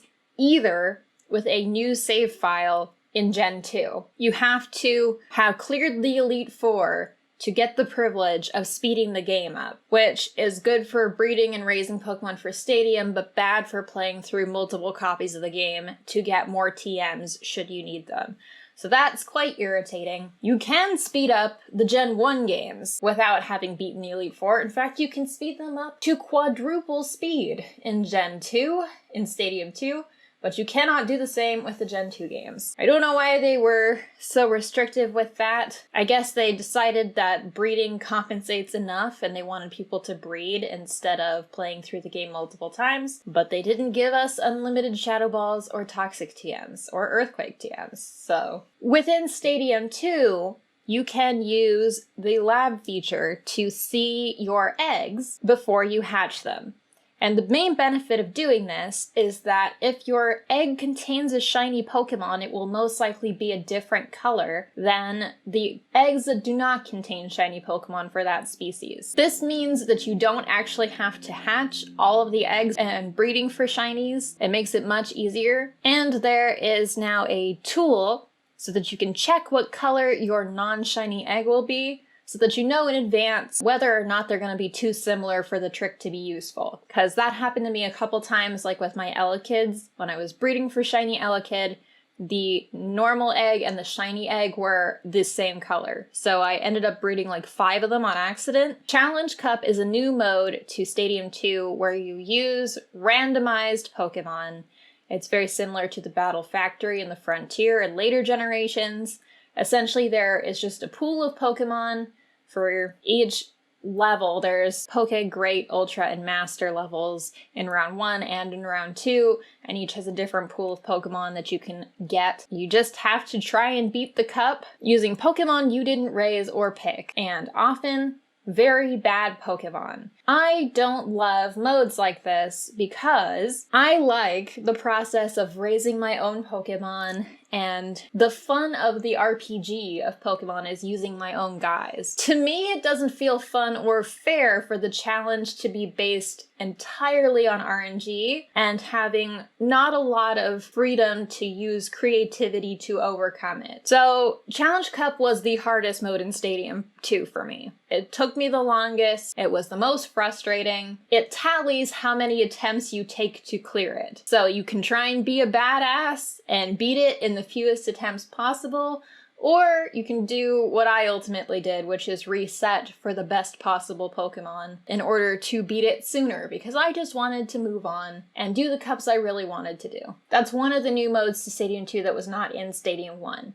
The other modes that are in Stadium 2 that aren't in Stadium 1 is there's Earl's Pokemon Academy, which includes some test battles. Within Earl's Pokemon Academy, multiple things you can do. You can read about the battling mechanics, which might be a good place to get an idea of how they've changed from Gen 1 to Gen 2, because there's actually not a lot of articles on Smogon about Gen 2 battling, which I find really strange. Maybe people don't like that metagame as much. So you can read about all those. And then there's quizzes that you can take and try to pass. And then there's test battles, which are sort of like the battle CDs from XD Gale of Darkness. They set you up with a specific trainer to fight with a specific party, and you have to play a specific way to get a gold star in each of the test battles. So that's kind of fun. So make sure to try this mode and get gold stars in all the test battles. There's also within this game a list of egg groups, which can be useful. There's also item and move libraries. It's like a mini Celebi built right into the game. Other than that, there's Little Cup, Poke Cup, and Prime Cup, which are back. There's the Gym Leader Castle, and instead of Mewtwo, there's a rival. The rival fight includes a lot of legendaries, so it's a little tougher than Mewtwo because you're fighting multiple legendaries and not just one. Then the same thing happens again in round 2. If you beat the rival in round 1, you get a Baton Pass Farfetch'd, which is a unique Pokemon, and if you beat the rival in round 2, you get an Earthquake Gligar. There's no Hall of Fame in Stadium 2, they nixed that feature. And there's also the new minigames, which I've shown you earlier. You can use your own Pokemon in them. You can try to get max points in the minigames. Get really good at all of them. You can get 100 eggs in the hard mode of Egg Emergency, for example. It seems to be a popular goal for a lot of people in Stadium 2. And finally, you will need to complete the National Dex as the 4th goal in the Gauntlet. If you've been working on the Pokedex as you go, you probably don't need to do much more. You will have gotten all of the unique Pokemon for Gen 2. The Pokemon that you'll need to transfer in from Gen 1 are the 3 Kanto starters, Vulpix and Mankey, if you didn't catch them in Gold or Silver, Kabuto and Ammonite, all of the Gen 1 legendaries, which are Articuno, Moltres, Zapdos, and Mewtwo. There's also considerable trade evolutions in Gen 2, so you will need to have the second Gen 2 game in order to complete those trade evolutions. Aerodactyl, you actually don't need to transfer in from Gen 1 because it's available in an in-game trade on Route 13 within the Gen 2 games. Celebi and Mew can be considered fully optional because they're mostly unattainable these days, legitimately. I went over the methods to get Mew in Gen 1 in the last video. The methods for Celebi are similar. There's a page on Blue Moon Falls of the methods for obtaining Celebi within the games. So originally, in the Japanese version of Crystal, there was the mobile Game Boy system, which involved hooking up your cell phone to your Game Boy, and then you could download the GS Ball and trigger an event. Apparently it was hard to use even back then, so probably not that many people in Japan even did this. You could download the GS ball, take it to Kurt, and then to Ilex Forest and encounter a Celebi in the shrine there. This was never released in the localized versions, so there was no way to get Celebi outside of the distribution events. But when they released the Virtual Console version of Pokemon Crystal, they reinstated this event. So that's one of the ways that I got Celebi for my 100% playthrough, is I converting my save data from my cartridge crystal version to the Virtual Console version, did the Celebi event there, and that's how I got Celebi for my game. There's other options, however, if you don't want to do it that way. You can cheat to obtain one, of course. You can use arbitrary code execution, which is another thing that I did. I bred a legitimate Heal Bell Snubble that was shiny, and then I traded it to my silver version and did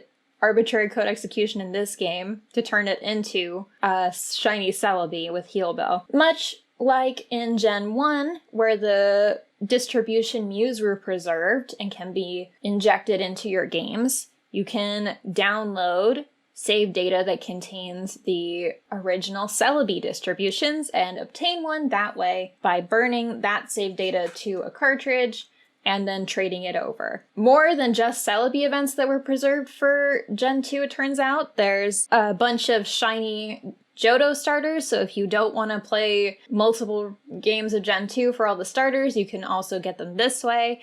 There's also the distribution of the Kanto starters you can get this way, and some Pokemon with unique moves that they normally can't learn. So you can obtain the Celebi either through the preserved events, from transferring your save data to Virtual Console. Additionally, if you wanted to transfer your Pokemon up from Gens 1 and 2 to Gen 7, so this is a guide by WMAR on which digits of your earned experience will translate to which natures when transferred up to Gen 7. It's not very difficult to accomplish this because all you have to do is do a little bit of math to figure out how much more experience you need to earn by knocking out some weak wild Pokemon to make it match up to the last 2 digits of one of these. It's just an option. You can also let the game just decide based on what they already have, and it doesn't matter. This will probably take you longer to finish than it took you to finish Gen 1 if you did the Gen 1 playthrough. It will really vary depending on how many full odds shiny hunts you want to cram into your playthrough. It's also kind of more of a slice of life gameplay experience, and you may want to take your time and treat it as a long-term project, live a little second life in Johto. I also have my typical additional objectives. If you want to really immerse yourself in the Millennium time period and experience some other things that were going on at the time, there's only one spin-off game for Gen 2, and that is the Game Boy version of Pokemon Puzzle Challenge. The rest of the spin-offs were all for Gen 1. And I guess there's Stadium 2, but you're already playing that. So you can also play Stadium 2 on Nintendo Switch Online and beat the game using only rentals and using save states. You can get your Pocket Pikachu GS2 to 1,000,000 steps. You can enjoy other nostalgic New Millennium things from the very early 2000s. You can also get a CRT to play these games on. Once again, they're very affordable on Facebook Marketplace. Draw your teams to commemorate your playthrough or commission an artist on social media to do it. And you can also take your Game Boy and go play in a nature park, feel the breeze, get some fresh air, take it slow. Today I'm going to record the team building demo. So they have, for their Little Cup team in round 2, Abra, Scyther, Machop, Cubone, Staryu, and Elekid. This is the exact team that I used last time. This is a really good team. So Little Cup is all at level 5. Celebi has a list of Pokemon that are eligible for Little Cup in Stadium 2. So that makes this very simple. It actually says that they have to have hatched from an egg to be used in Little Cup. I assumed that they only had to be at level 5, but they actually have to be from an egg. There are some Pokemon that we probably definitely don't want to use. For example, Ladybug. Cubone and Marowak were just really good in general on every team that I used them for. I feel like the held item that they get, the Thick Club, makes them really OP. So the Thick Club boosts the attack stat of a Marowak or a Cubone that holds it. It doubles the attack. It gets basically 100 points in attack with the Thick Club. So even Larvitar, with its 64 base attack, which is pretty high for an NFE Pokemon, is not going to beat the 100 base attack on Thick Club Cubone, and its speed is only 10 points higher. So this is a list of recommended Pokemon by Burger 5 months ago on Reddit. They recommend Scyther. Unlike Smogon, Pokemon Stadium 2 allows you to use Scyther in Little Cup. Just look at its stats. Abra, since Houndour is the only dark type in GSC, Little Cup, Abra is an instant lock-in. Elekid, amazing coverage and surprisingly good stats for a baby to boot. Porygon, its stats are quite good for an unevolved Pokemon, only got one weakness. Houndour, it's the only dark type in the format, and its stats and secondary fire type back it up well. Mankey is the fastest fighting type in GSC Little Cup, and its cross chop is sure to leave a mark. Staryu, a speedy special coverage machine. Doduo, its stats are really good for an unevolved Pokemon, and since Magnemite is the only steel type in the format, it's gonna go even crazier. Magnemite, only steel type in the format, it hits really hard, and Ghastly, hits fast, hits hard, and can put things to sleep. It's old reliable. So of these, I have used Scyther, Abra, Elekid, and Staryu. So I will make my team out of the remaining Pokemon. So we're just missing one. I suppose we could do Ghastly. So this is our Little Cup team. There's no overlap with the past one. We could put Hydro Pump on it, because we could raise 2 Lantern to level 41 and then teach it Hydro Pump and have that passed down. It cannot learn Thunderbolt though. Ooh, it can get Thunderbolt with a tutor. Thunderbolt? Hydro Pump's accuracy is still 80. That's higher than Thunder's. Let's do it. Supersonic has lower accuracy than Confuse Ray, so we could pass down Confuse Ray. We could do Confuse Ray Thunder Wave. It learns Thunder Wave, so it'll be born with it. Perfect. What's Chinchou's stats like? It's not too bad. Let's compare them to Staryu. So Chinchou has 38 defense, 56 special attack, slightly higher special defense, and lower speed. I mean, I guess this is why I probably would never pick to use Chinchou over Staryu otherwise, but we could basically just do this exact same moveset and do Thunder Wave and Rest with the Mint Berry. So maybe we'll just do that. I should add a row. Held item, because that's new to this gen. It's TM44, and its held item is a Mint Berry. We'll decide on the nickname last. We'll do Houndour. So, in Gen 2, dark moves are special, not physical, and ghost moves are physical, not special. So something to keep in mind. Houndour is definitely a special attacker. I guess it would be taking the place of Abra. Special attack is high, its special defense is not that high. Comparable special defense. The main thing it has is higher special attack by a lot. We will do Crunch, Sunny Day. This is pretty similar to what my Houndoom knew for the other cups I used it for. And I guess we'll give it Berry Juice. Next is Porygon. Porygon has really high special attack, and it gets Recover. That's nice. Wow, much better than I thought. Porygon can learn Psychic. Porygon is an interesting Pokemon in this gen because it is a normal type. So all of its stab moves are going to be using its attack stat rather than its special attack stat. But it isn't a very low attack stat, all things considered. So it can make use of all of these. I'm trying not to get too greedy. These movesets are so much better than Gen 1. And they're so much easier to build. We'll do Ice Beam and then what is its best normal type move? So Tri Attack is cool. Could also do Return. I think Return's potential base power is higher, but Tri Attack has good secondary effects. Or we could do Stab Takedown, which is a trade back move from Gen 1. Oh, it can get Barrier from an event. So it's basically exactly like Elekid. We'll do Tri Attack.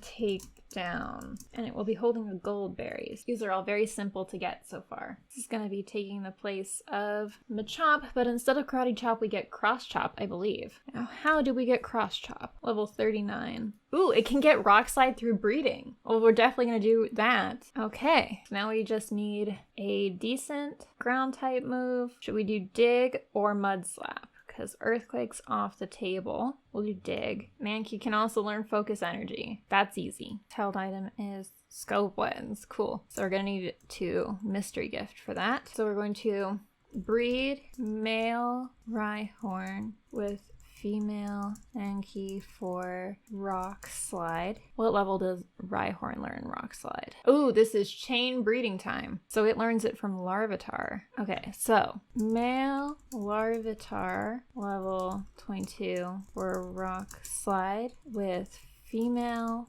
Rhyhorn for male Rhyhorn with Rock Slide. Breed that Rhyhorn with female Mankey for male Mankey with Rock Slide. Raise that Mankey to level 39 to learn Focus Energy and Cross Chop. Breed with female Mankey also at level 39 to pass down Focus Energy, Cross Chop, and Rock Slide. This Mankey is going to be a lot of work. Doduo time. Its attack is pretty high and its speed is very high. Who would that be replacing? Scyther, I guess. So it gets Drill Peck. We're definitely teaching it that. It can get Low Kick, but only from this event. It can also get Endure, but I don't think it can get Reversal.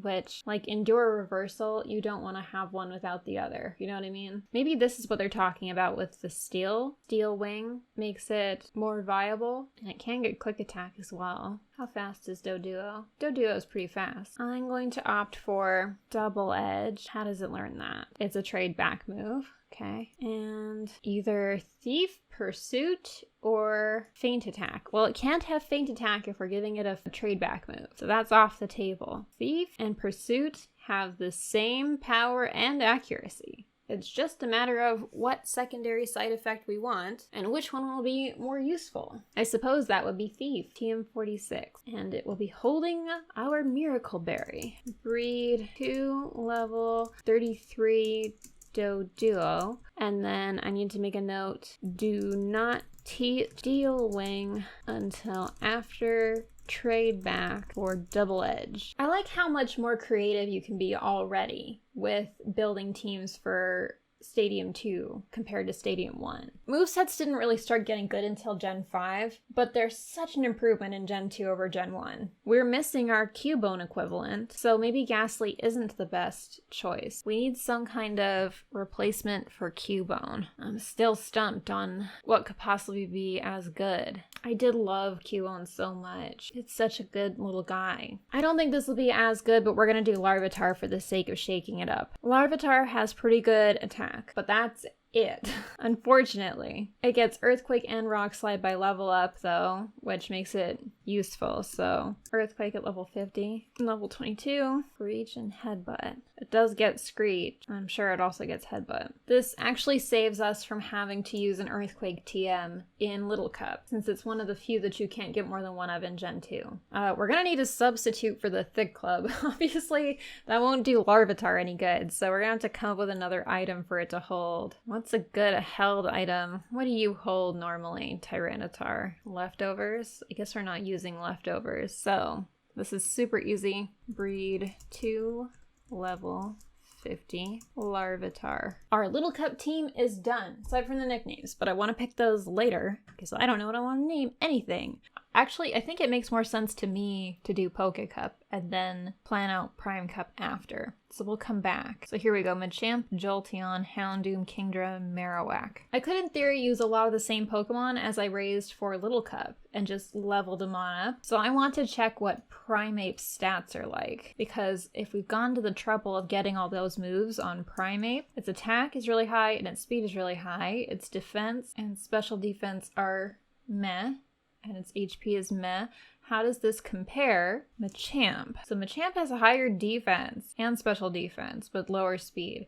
I have all of my old teams registered on my Stadium 2 cart, and when I tried to use it, I actually had kind of a hard time switching it in because its speed is so low. It would often just die before it got to do anything. We're gonna take a chance and use Primeape. They're holding a Bitterberry and they're level 51. I guess it could just have mostly the same moveset, because we probably want something better than Dig, don't we? It can learn the elemental punches, but its special attack is not that good. I mean, if we're just looking for coverage, we could do Thunder Punch for the possible paralysis. 10% chance to paralyze, so we'll give it Thunder Punch. TM41. Primeape is locked in. I wanted to double check what level Larvitar evolves, because it might be too high to use. Level 55. What is the max level for this cup? 50 to 55, so we would have to take some levels off of some other Pokemon in order to use it. So that would actually have to be level 50, not 51, if I wanted to try and squeeze Tyranitar in. And Tyranitar would be taking the place of Marowak. And we're gonna change some moves. We're going to put Crunch in over Headbutt. So that's 2 of our Pokecup members figured out. Now we need a substitute for Jolteon. I suppose we could do Raikou. What level do you catch Raikou? 40, I think. Or we could do Raichu. What is Jolteon's? Thunderwave, Thunderbolt, Hidden Power, Grass, Reflect, Miracle Berry. Raichu. So this is specifically recommending Surf for Raichu on Smogon, which I'm positive we will not have access to. Yes, we will. We will be transferring up our Surfing Pikachu from Gen 1. So, that's gonna be our next Pokecup Pokemon, Raichu. And it will know Surf, it will know Thunder, it will know Rain Dance, and let's see what the 4th move was. Thunder Wave. And it will be level 50. Alright, catch Pikachu in Gen 1 and teach it Surf via Stadium 1. That's where we're getting this Raichu. We could do Pikachu with a Light Ball instead of Raichu. So Light Ball doubles the special attack. So its special attack as Pikachu is 100. As Raichu, it's actually only 90. The main difference is that its attack and special defense are higher as Raichu. Special attack is still only 90. Like, it's only 10 points less than Pikachu with Light Ball. I'm going Raichu. So we may actually want to do another tab where we map out the teams. This way we know where the overlap is. Raichu, Primeape, and Tyranitar. I think Dragonite's out because we used our levels on Tyranitar. I love Heracross. Can we use Heracross? I'm going Heracross. I love Heracross so much. Oh, but we already have Primeape. Dang it. I love Heracross though. Oh no, I want to use Heracross. It doesn't get Megahorn early enough anyway. Primeape can stay for now. Maybe Jinx? Nightmare Jinx could be fun. Where do you get Jinx? You get Jinx in Ice Pass, I believe. And it more than low enough a level to use. So I guess Jinx is gonna be our next Pokemon. We'll do Lovely Kiss, which Jinx learns at level 1. We will do, it doesn't learn Psychic by level up, so it'll need to be a TM, but the TM is repurchasable in Gen 2, so that makes it easier. Ice Beam by Tutor, and Nightmare is TM 50. We'll be holding Leftovers and be level 50, and I'll make a note, may need move. It's likely going to know Lovely Kiss though. We could also actually do Ice Path or Odd Egg Smoochum. Suppose we could do Skarmory for our flying type. This is replacing the Dodrio with Haze, Body Slam, Drill Peck, and Steel Wing. It gets Drill Peck by breeding. Okay, it gets Curse. We'll do Curse. What's another coverage move it can learn? Thief. Okay, so we're gonna color code this one. We're gonna color code it gray to keep an eye on how many of those we need. So anyway, this is too hard. We're reusing Kingdra. Fuck it. I'm reusing a Pokemon. I'm trying to not do that, but if we're doing Rain on Raichu, it just makes sense to do Kingdra. Sorry, it does. Anyway, Kingdra's moveset is Surf, Return, Ice Beam, and Dragon Breath. Return, Ice Beam, which I believe is a tutor move, and Dragon Breath, which is TM 24. Where is Horsey? Okay, now Prime Cup. So going back up to Prime Cup in this guide, I think we're gonna reuse most of our team, unless you want to upgrade to Raikou over Raichu. We're gonna give it Thunderbolt from the tutor. What other coverage does it get? It gets Crunch. It gets, give it Hidden Power as its coverage. We're gonna do Rest, Sleep Talk probably on it. Let's see, is Rest a repurchasable TM? It is not. What are Raiko's stats? Mostly special attack and speed. It would be quite difficult to try and get a specific hidden power on a roamer. So we probably want to do Crunch for our coverage move, because it will be a special attack at least in Gen 2. So that's one Pokemon decided for Prime Cup. Kingdra will make a return. Tyranitar will be on our Prime Cup team with the same move set and I guess item. So it says that Pokecup is harder than Prime Cup, but the reason that they think that is that they're using Mewtwo and Ho-Oh. So we won't be doing that, and therefore Prime Cup will probably be harder than Pokecup. Now instead of Primeape, I wanted to use Heracross. So Endure, Reversal, Take Down, Mega Horn. No, Endure, Reversal, Mega Horn, and so Brick Break is not in this gen. And I guess Earthquake. I think I still have not used my Earthquake TM because I see it here on Larvitar, but that's it. And I think we will use Charizard. So I think Belly Drum is an egg move. Yes, it is, from Snorlax. How does it get Rock Slide? Oh, from Tyranitar. Okay, so it will need Belly Drum and Rock Slide as egg moves. I guess we could try and find a different move for Heracross because Earthquake is not going to be very good on Heracross, but I guess they could both have Earthquake if I have two of each TM to work with. So far, not a lot of other overlap to worry about. Get male Snorlax, sub level 22, trade back to Gen 1, teach Rock Slide via TM. Then back in Gen 2, level 2, 22 for Belly Drum. Breed with female Charmander. Charmander with Belly Drum and Rock Slide. There we go. And we'll use Jinx again. Gym Leader Castle. And the rival team will be Tyranitar, Skarmory, Raikou, Jinx. The only difference is Skarmory for that one. There we go. Those are all of my Stadium Pokemon done. And thankfully, because there are so many opportunities for reusable TMs and tutor moves, I only need 2 of 3 TMs, and since I will be playing through Crystal and Silver version in this playthrough, I will have exactly enough of these TMs to make these teams. Now, I don't know if I recommend these teams. They're probably not as good as the teams in this guide. I had absolutely no trouble at all with Stadium 2 using the teams that are in this guide. They're very good. If you want it to be harder, you can try my stupid teams and see how it goes. I want to pick my main playthrough team now based entirely on aesthetics and give my brain a break. Pokemon Showdown. And we're gonna use their team builder. The reason I'm using Showdown, in theory, this will show me the sprites, so that this is like just an aesthetic picker basically, because that's important to me in Gen 2, because the sprites are gorgeous in Gen 2. Let's make an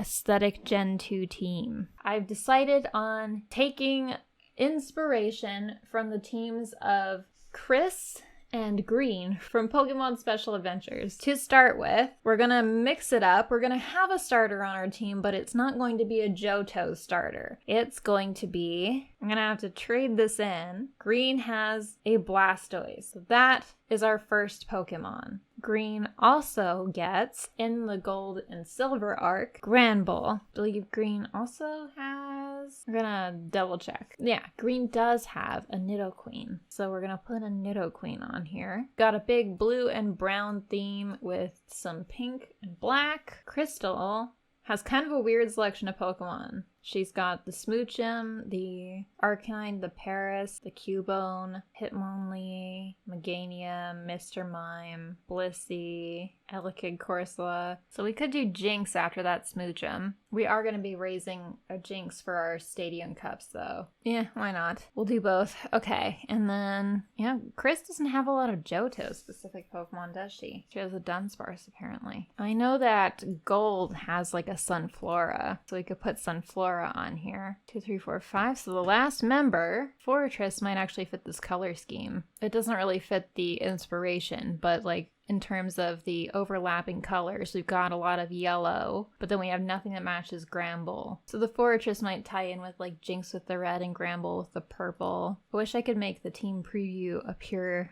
bigger Espeon would of course fit because Espeon fits every color scheme, but we already have a psychic type, and I want to be more creative than that. I use Espeon on like every single team. Houndoom would actually work, but we wouldn't be able to get a Houndoom until Kanto, so that wouldn't work very well for a main game team. And of course we're using Typhlosion for Prime Cup, I think, in our teams, yes. No, we actually took Typhlosion off, so we are currently not using Typhlosion, and if I remember correctly, so Gold does have a Typhlosion, so backing out. Ooh, Typhlosion really clashes with the color scheme, unfortunately. What does Shiny Typhlosion look like? Shiny Typhlosion actually works. Yeah, I kind of like that. What do you think? Let's take a look at Sunflora's Shiny. Ooh, do not like that. Okay. Green and gray. It's interesting that in Gen 2, Granbull's shiny is like a gray color. So no. Jinx. Does Jinx's shiny look better? Yeah, it takes the red out, but it makes it more of a purple. Kind of more of a pink, actually. Oh, it's so barely different. We're really likely to get a shiny Jinx from the odd egg, so yeah, this could be the team. This could be the Special Adventures inspired team. I think I actually like non-shiny Jinx better with Typhlosion's color palette. So this is the team. Only one shiny, and it's Typhlosion. Do we want a second Jinx, or do we want to just use... We could just use the same Jinx that we're going to use on our Prime Cup team since we don't need to breed it. There's nothing it needs that would be breeding specific. Yeah, so same Jinx. That's kind of cool that we actually get to use a Pokemon from our main in-game team on our stadium teams. And this would be a soft reset hunt for a shiny Typhlosion at the beginning of the game. Now, don't worry your pretty little head, because we're still going to decide as well their nicknames and their movesets. And we have a lot of room to have fun here. Oh, and Nidoqueen. Almost forgot Nidoqueen. Okay, cool. Squirtle, or Blastoise, get in Gen 2. We want it to have all the HM moves, unfortunately, because it's our main water type on our team. So we're gonna give it Waterfall, Whirlpool, and now for our very last move, we can choose whatever we want in its learn set, pretty much. We've got a lot of water on here already. We could do Icy Wind. I kind of feel like we probably want Ice Beam on our team, so we're gonna give it Ice Beam via Tutor, and it will hold the Mystic Water. Breed a Squirtle egg and trade it in. Can you trade eggs in Gen 2? Yes, you can. Okay, so we're gonna trade in a Squirtle egg so that it obeys us. And then Granbull. What does Granbull learn? And all it can get is strength, so it's going to need to have strength. We're actually not using Shadow Ball at all on our stadium teams, so I suppose we can actually use our Shadow Ball TM for our main team. By the way, this is only accounting for stadium, but you will also want to plan for your Battle Tower teams. You may want to save some TMs for your Battle Tower teams, or you can just stick to what you have available from reusable TMs for them. Just something to keep in mind. I'm not going to plan for that today because I'm tired. What else you got? I have access to Bite and Thief. We've already used all of our Thief TMs though, so perhaps we'll just do Bite, or it can be my Rock Smasher as well. We'll do Rock Smash since we need the HMs, and we'll give it the Pink Bow. Sunkern. I'm going to be worried if it can learn Cut. Okay, we're good. We're gonna put Cut on our worst Pokemon. Got that out of the way. We could do Attract and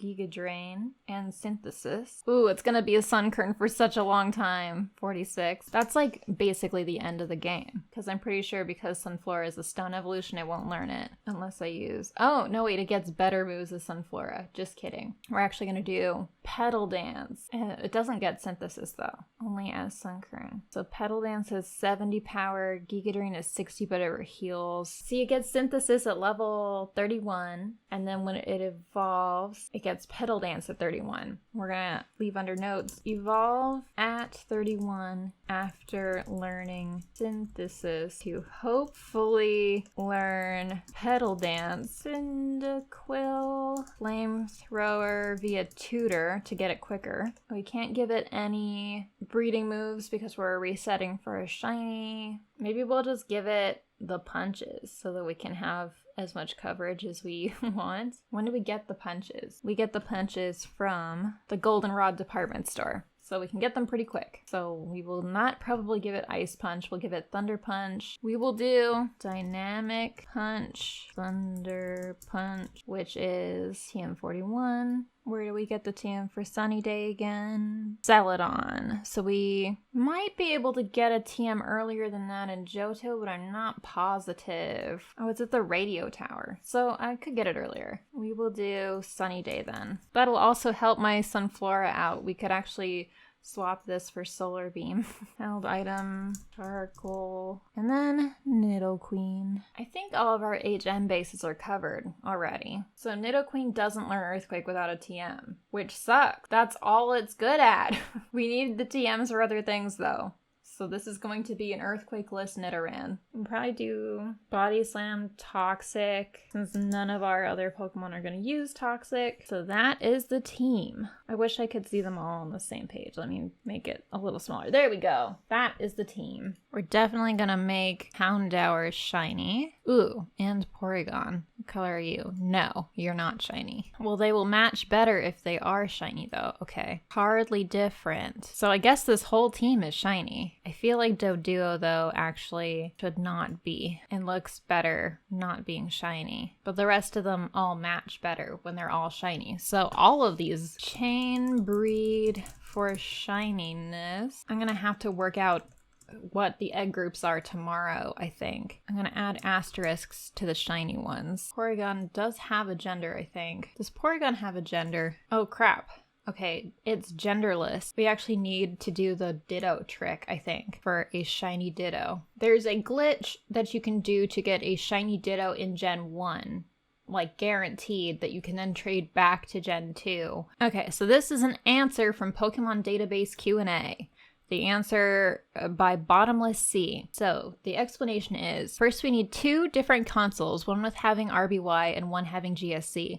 You need a Pokemon with shiny IVs, these determines shininess in these games, and trade it down to red, blue, and yellow. It maintains the shiny DVs. People typically use Gyarados for this. It's a free shiny, works perfectly fine. Now go to Celadon City Mart and buy a Pokédoll. It's on the 4th floor. Head to the northwesternmost house in Saffron City. You'll find a girl who'll give you the TM for Mimic for the Pokédoll. Teach your shiny Pokemon Mimic.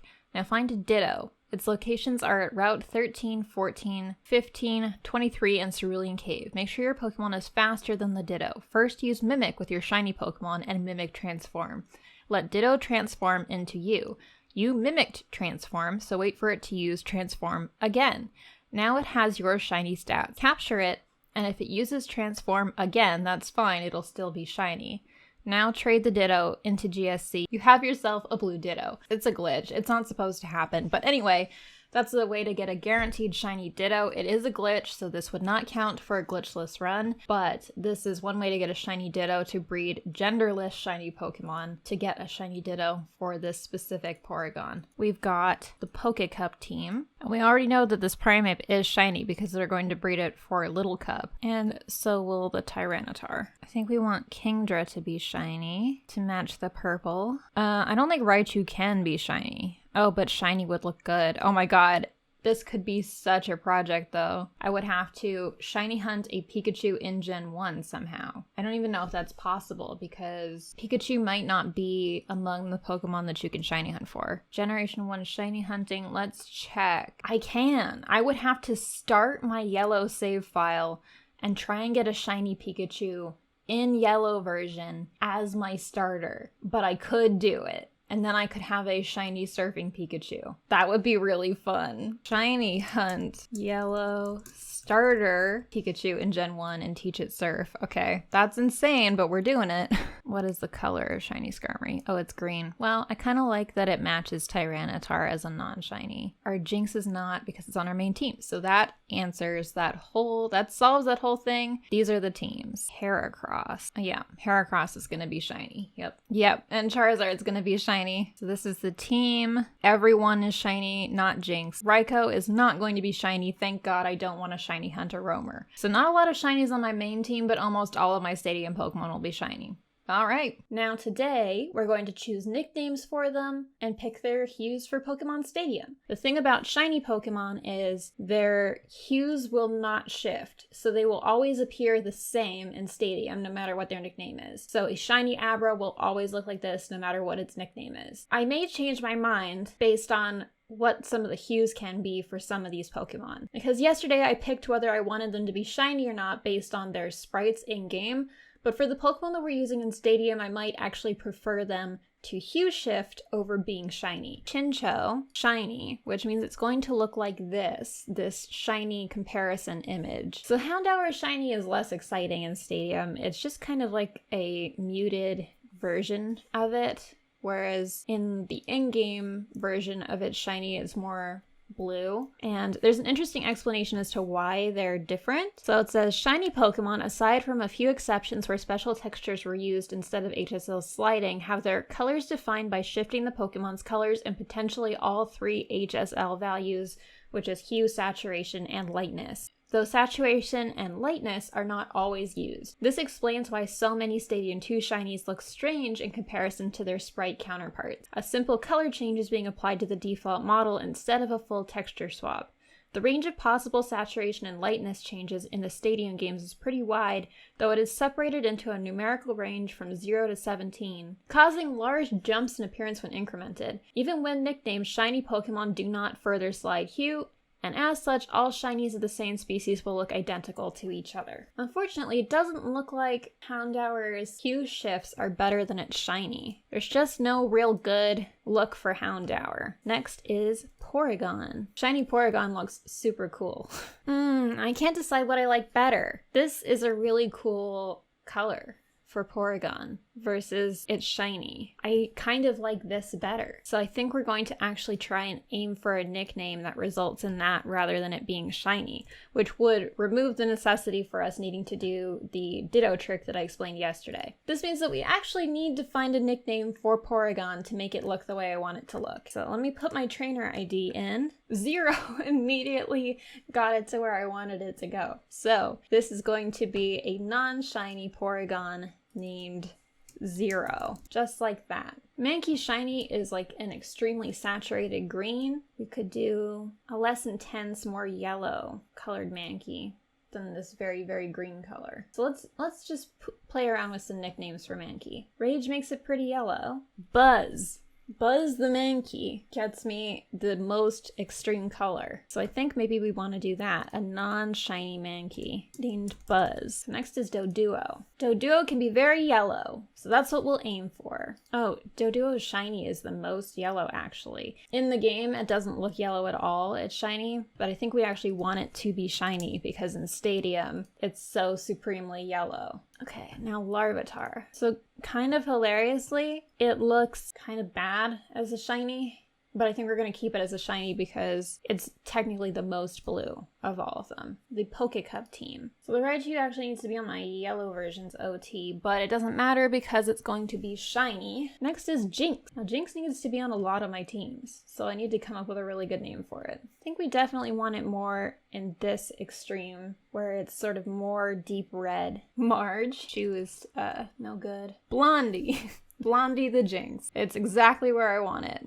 So, and next is Skarmory. All right, not a lot of variation in Skarmory. It's kind of more like a tealish color with purple wings or a silver color with red wings. So we want it more on this side, I think. Let's come up with some names for Skarmory. Razor, Edge, Steel. Okay, we're going with Stainless the Skarmory. That's kind of a silly name. So Kingdra was one I wanted to check because its shiny in Stadium is really disappointing. I'll show you. In the actual games, Kingdra's shiny is very purple, but in Stadium, it's just a darker blue. I was wondering if there were other hue shifts for Kingdra that were better. There aren't, and its shiny is still the best. Well, I guess we're not finding a name for it right now then. And we're moving on to Raikou. We probably want it to look like this, but actually, I want to check what Tyranitar looks like. Wow, look how purple Tyranitar is. Okay. Its mouth is like this light blue, so we're going to try and get Raikou to match the blue in Tyranitar's mouth, which is sort of more, it's just not gonna quite be the same hue, but it's gonna be like somewhere over here. Reset the hue shift and let's go for some nicknames. For Raikou, let's try Thunder. All right, Thunder the Raikou, that wasn't very hard. So I'm skipping Heracross and Charizard because their shinies are super purple in Stadium, and I will show you. So here's Heracross's shiny. Look how insanely purple that is. I cannot do better than that. None of the hue shifts for Heracross are even remotely that good. And then Charizard. Charizard is black in later gens, but in Stadium, its shiny is purple with black wings. Extremely cool. Looks awesome.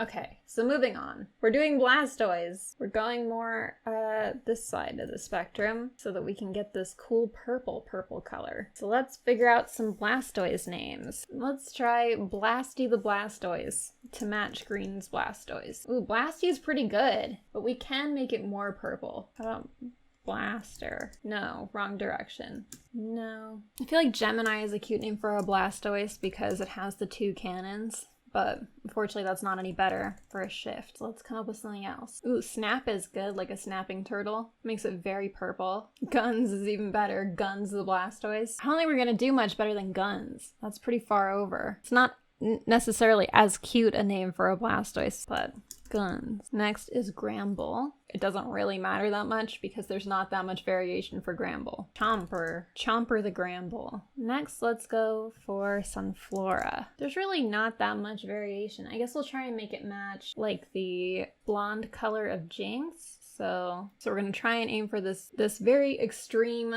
color for the Sunflora. Let's go for Sunny. Actually, I'm gonna look up what gold Sunflora is named. Sunbow or Cintaro. Neither of those work. Salty.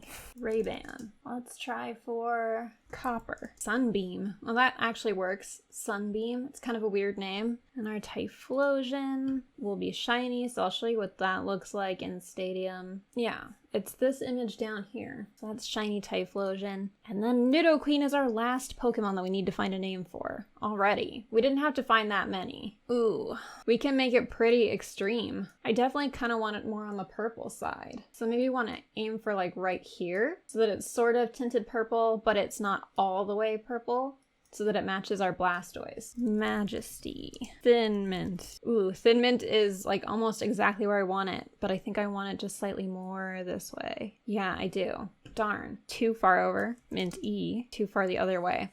Who, I believe it was Green that had the Nidoran. So did Nidoran have a nickname? Nido or Nidori. Nidori is just slightly too purple. We need it to be like, oh, Cookie is perfect. I love that. Cookie is the exact right color. Cookie the Nidoqueen. And there we go. So this is hosted over on my Patreon. The Gen 1 guide is also over there. That was everything that I could think of. I was as thorough as I could possibly be in thinking of things for you to do in Gen 2. But if you guys can think of anything that I missed, I will add it to the guide.